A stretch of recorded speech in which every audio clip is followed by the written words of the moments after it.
Okay, tara na. Alfie! Alfie!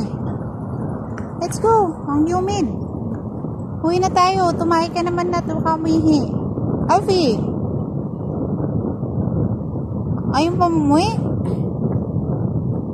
Tara na kasi ang humid. Grabe. Aga pa yan ha. Alas 7 pa lang. Pero ang araw, grabing init na. O, diba? Sobrang init na niya. Ayun, may aso dun. Oh, ang laki. Ang laki ni Doggy. O, diba? Pero mukhang kabait-bait. Ito naman si Alfie. Alfie, tara na. Let's go, Alfie. Ayan. Wala pa rin mga car. Actually, wala pang pasok dito sa school.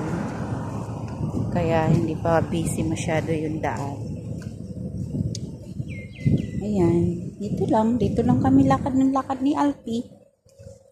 Next week, sa Thursday, magiging dalawa sila. Si Aloha, yung isa ko pang alaga. Sasama sila. Kasi magbabakasyon din yung ang aking trabaho na yun. Kaya iwan din sa akin si Aloha. O, diba? Sige, mga ka-OFW, mga ka-Inday. OFW or whatever. Pag-ingat po ang lahat. Laban lang tayo mga OFWs na sa ibang lugar para sa pamilya. Hala, birra. Bye-bye. God bless you all. Si Alfie.